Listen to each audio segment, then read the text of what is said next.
बिस्मिल्लाहिर्रहमानिर्रहीम। अस्सलाम वालेकुम एवरीवन। कैसे हैं जी आप लोग? खैरियत से हैं? ठीक ठाक हैं? कोको मंजूर आपकी खिदमत में हाजिर है जी। हमारा आज का जो टॉपिक है वो है parametric versus non parametric test. अक्सर आप सुनते हैं जी, डिफरेंट किस्म के टेस्ट के नाम सुनते हैं जी। टी टेस्ट, जेड टेस्ट, काई टेस्ट, विल्कॉक्सन टेस्ट और क्रुस्कल वैलेस एंड काई स्क्वेयर। तो आपको ये नहीं समझ आ रही होती कि यार ये कौन सा टेस्ट जो है ना मेरे रिसर्च पे लगेगा। तो अक्सर मुझे स्टूडेंट्स ये भी कहते हैं कि सर ये मेरी ये रिसर्च है तो इस पे फलां फलां टेस्ट जो है ना लगा दें। तो मैंने कहता हूँ यार आप पहले ये देख लें कि यार आपकी रिसर्च पे ये टेस्ट लगता भी है कि नहीं। तो पहले इस चीज़ को समझ लेते हैं कि पैरामेट्रिक टेस्ट कौन से होते हैं और नॉन पैरामेट्रिक टेस्ट। तो ये हमारी इंशाल्लाह एक वीडियो सीरीज बनेगी जिसमें हम एक एक करके सारे टेस्ट एक्सप्लेन करेंगे आगे एक एक चल की वीडियो में। आज हम सिर्फ ये समझेंगे कि पैरामेट्रिक और नॉन पैरामेट्रिक में फ़र्क क्या होता है, ठीक है। तो सबसे पहले ये समझ लेंगे पैरामेट्रिक टेस्ट जो है ना वो बेसिकली वो टेस्ट होते हैं जिनमें हमारे पास सर्टन अजम्पशंस होते हैं जिनकी बेस पे हमने फिर वो टेस्ट रन करना है। अगर वो अजम्पशंस वायलेट हो जाएं तो फिर हम पैरामेट्रिक टेस्ट रन नहीं कर सकते, ठीक है। तो इनको जैसे मिसाल के तौर पर ये डिस्ट्रीब्यूशन के मुतालिक हमारे पास कुछ अजम्पशंस होंगे और पॉपुलेशन के मुतालिक कुछ अजम्पशंस होंगे। जैसे हम ये कहते हैं कि डेटा शुड बी नॉर्मल, ठीक है ना। मिसाल के तौर पे आपने अक्सर ये देख सुना होगा कि जी आपसे टीचर भी पूछ लेते हैं कि जी आपकी डाटा डाटा नॉर्मेलिटी आपने इस्टेब्लिश की है कि नहीं। तो अगर आपका डेटा नॉर्मल है तो फिर हम पैरामेट्रिक टेस्टिंग की तरफ जाएंगे, और अगर डेटा नॉर्मल नहीं है तो फिर हमारे पास उसके अल्टरनेट आ जाते हैं। तो इस तरह की बहुत सारे अजम्पशंस हमने जो है वो देखने होते हैं जिनकी बेस पे हमने डेटा जो है वो टेस्ट जो है वो रन करना है। So it's a kind of a test, sorry, test is a kind of hypothesis test in which gives generalisation for generating records, ठीक है, regarding the mean of the primary.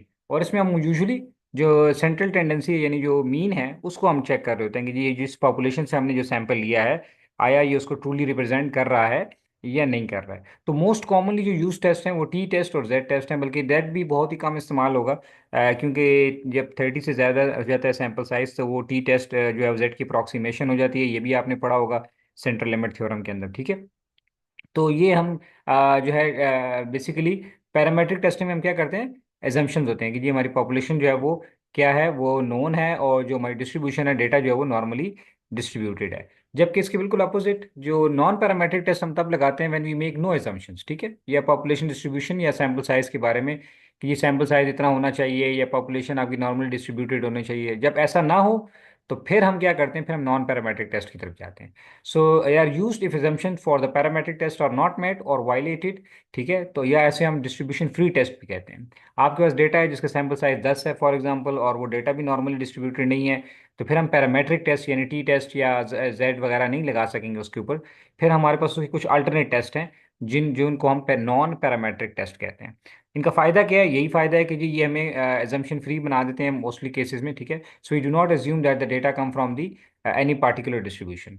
तो हमें फ़ायदा क्या होता है कि अगर डेटा हमारा नॉर्मल नहीं है किसी वजह से, या हमारा सैंपल साइज बहुत कम है, या पॉपुलेशन नोन नहीं है, तो फिर हम इस टेस्ट को इन टेस्ट को यूज़ कर सकते हैं। सो कंक्लूजन, सारी बात का हासिल वसूल क्या है जी, parametric test rely on the assumption that the data set is use quantitative है, नॉर्मली डिस्ट्रीब्यूटेड है, और नॉन पॉपुलेशन है जिससे हमने सैंपल लिए, ठीक है, या सैंपल साइज सफिशिएंटली लार्ज है, ठीक है, जिसमें हमारे पास टी टेस्ट, नोवा, जेड वगैरह आ जाते हैं, ठीक है। If this is not the case then what we do we go, यानी हमारे पास डेटा नॉन न्यूमेरिकल है यानी रैंक में है, ऑर्डरिंग में है कि जी हमने रैंकिंग की हुई है A grade, B grade, C grade, इस तरह से करके, तो फिर हम नॉन पैरामेट्रिक टेस्ट पे जाते हैं, ठीक है। अब कंक्लूजन क्या ड्रॉ करेंगे जी, जो जो नॉन पैरामेट्रिक टेस्ट हैं वो पैरामेट्रिक टेस्ट की तरह पावरफुल रिजल्ट्स तो में नहीं देते, यानी इतने बहुत ज़्यादा एक्यूरेसी या बहुत ज़्यादा उनकी जनरलाइजेबिलिटी इस्टेब्लिश नहीं होती, लेकिन बहरहाल हमारे पास एक अल्टरनेट मेथड होता है जिसकी वजह से हम जहाँ पे हम पैरामेट्रिक टेस्ट नहीं लगा सकते तो फिर हम नॉन पैरामेट्रिक टेस्ट की तरफ जाते हैं। और फ़ायदा इसका यही है कि ये थोड़े assumptions होते हैं यानी फ्लेक्सिबल है, और robust applicable to non quantitative data भी है। तो इन सिचुएशन में हमारे पास फिर जो है पैरामेट्रिक टेस्टिंग जो है वो हमें रिजल्ट सही नहीं देते, और वो हाईली इनकरेक्ट रिजल्ट्स हमें आ सकते हैं। तो उसके लिए फिर हमारे पास ये एक अल्टरनेटिव होता है कि हम नॉन पैरामेट्रिक टेस्ट पे जाएं। तो कैसे इसको हम कंक्लूड करेंगे कि जी पैरामेट्रिक टेस्टिंग में हम अज्यूम करते हैं कि नॉर्मली डेटा नॉर्मली डिस्ट्रीब्यूटेड है, नॉन पैरामेट्रिक में ना भी हो तो कोई मसला नहीं है, ठीक है। इसमें हमारे पास डेटा रेशो या इंटरवल स्केल पे होगा पैरामेट्रिक टेस्टिंग में। नॉन पैरामेट्रिक में हमारे पास नॉमिनल ऑर्डिनल यानी कैटेगरी में भी होगा। अगर आपको nominal ordinal interval ratio scale की समझ नहीं है तो इस पे अलग से एक वीडियो बनाई हुई है, nominal ordinal interval ratio scale, वो आप को लिंक भी मिल जाएगा ऊपर कार्ड में भी, यहाँ पे नज़र आ जाएगा, ठीक है। और वो आपको लिंक में भी डिस्क्रिप्शन में भी लिंक मिल जाएगा, ठीक है। अच्छा, इसमें हम क्या करते हैं, पैरामेट्रिक टेस्ट में हम मीन को टेस्ट करते हैं जबकि नॉन पैरामेट्रिक टेस्टिंग में हम मीडियन को टेस्ट कर रहे होते हैं, क्योंकि आपको पता है कि मीन जो है वो आउटलायर्स की वजह से इफेक्ट हो जाता है, यानी एक्सट्रीम वैल्यूज की वजह से इफेक्ट होता है। तो नॉन पैरामेट्रिक में हमारे पास इसका भी हल है कि वो हम इसको मीडियन को चेक करते हैं, और median is not affected by the extreme values. ठीक है। इसका बेनिफिट क्या है जी, हम ज़्यादा ये रोबस्ट है, ज़्यादा अच्छे यू कैन के कंक्लूजन हम ड्रॉ कर सकते हैं इससे।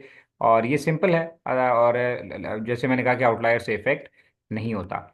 अब मेजर कौन कौन से हमारे पास सॉरी नॉन पैरामेट्रिक टेस्ट हैं और पैरामेट्रिक टेस्ट हैं। जब आपके पास एक सैंपल होता है तो हम पैरामेट्रिक टेस्ट, हमारे पास वन सैंपल टी टेस्ट है। इसके अल्टरनेट हमारे पास होता है साइन टेस्ट, यानी अगर वन सैंपल टी टेस्ट के जो एजम्पशंस हैं वो मीट ना हो रहे हों, तो उसके बदले में फिर हम साइन टेस्ट लगाएंगे। ठीक है। वन सैंपल टी टेस्ट में हमने अलग से दो वीडियोस बनाई हुई हैं, आप वो भी जाके देख सकते हैं। ठीक है।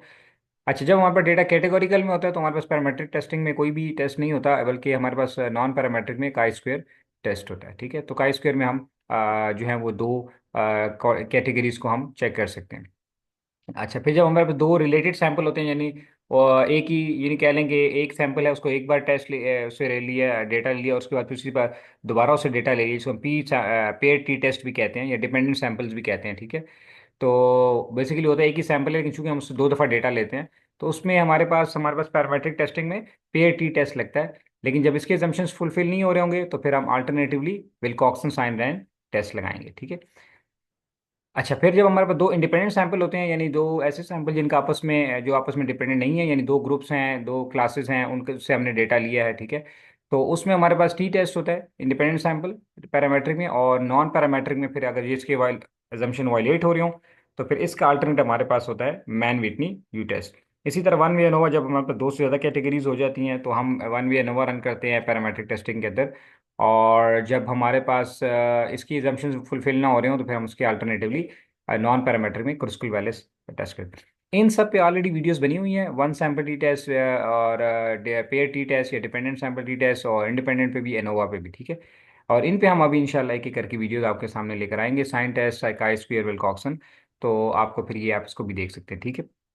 तो बहरहाल ये था मुख्तसर सा एक इंट्रो के जी पैरामेट्रिक टेस्ट और नॉन पैरामेट्रिक टेस्ट क्या होते हैं।